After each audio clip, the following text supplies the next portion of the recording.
But then we come to sunny locations, vacation spots. And Canadians have been going to places like Cuba. This is a problem. We've talked about this before, and I'm going to introduce our guest, Michael Lima Cuadra, a human rights activist fighting for the rights of people and the freedoms of people in Cuba. He's urging Canadians, you know what, if you're booking a trip, if you're able to travel and you're booking a trip to Cuba, don't bother with it.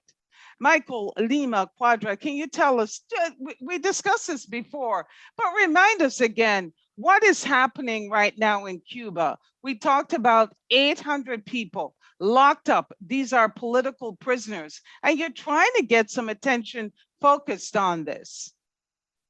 Hello, Karlene. Thank you for having me on the show, and hello to all the Canadian audience and people around the world. In Cuba right now, the regime is handing heavy sentences to all July 11 pro-democratic protesters. There are now more than 800 political prisoners in Cuba, and this past 12 months has been historic in Cuba because this is the year with more protests in the past 12 months than ever before in the last 6 decades. I'm referring to pro-democratic protests. There have been more than 3,000 protests in the past 12 months, and more than 7,000 repressive actions by the regime against peaceful protesters. Most of these protests are mainly for political, civil reasons, and also for economic and social demands, mainly for political reasons. So this particular year requires that the international community in Canada show solidarity with the demands of the Cuban people to live in a democratic nation. In Cuba, if you travel to Cuba, you are funding the GAESA, which is the military conglomerate of the armed forces. That's the business conglomerate, and that's controlled by the armed forces. So with the money that you use to vacation in Cuba, you'll be bankrolling the repressive apparatus that the regime then uses to pay. In Cuba, you imagine that as a deputy officer in a prison makes more money than a doctor with 2 specialties, and the money for this comes from all the revenues that the regime collects from tourism, from people vacationing in Cuba. So I encourage people not to vacation and fund that repression.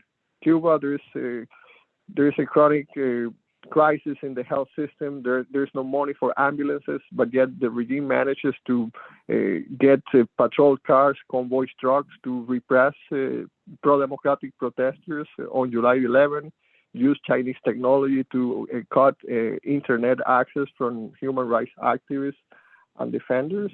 So I basically encourage people not to travel in this particular circumstances, because your vacation in Cuba would be funding repression. Imagine going in Havana to the cathedral, to the restaurant in the cathedral, having your food, paying to the regime, and then 500 meters from the cathedral is the San Isidro neighborhood, which is the neighborhood, the most rebellious neighborhood, and one of the poorest in Havana. And this is where the main headquarters of the artist movement, of the San Isidro movement, is. So you'll be enjoying a vacation while an artist like Luis Manuel Otero Alcántara, 500 meters, will be taken to prison, repressed, beaten. Luis Manuel is now in prison, but that's what usually happens, just to put an example of what happens when you vacation there. Most of the money, instead of going to build more social programs, hospitals, schools, most of the money that comes from tourism, and that's according to the statistics, goes to build more hotels, more private enterprises for the regime. So these are some of the examples of how you'll be funding repression, how you'll be bankrolling the regime repression in Cuba. I want you to touch on the protests that took place in July. This was a massive movement.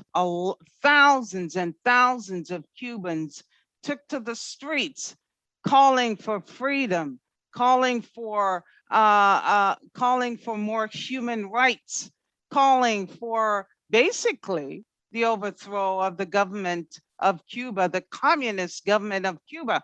And I might add, This is the government that Trudeau himself supports.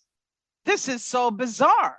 We have a prime minister who supports the dictators in Cuba, and a prime minister who bawled his eyes out, who cried when Cuban dictator, the evil dictator Fidel Castro, when he died.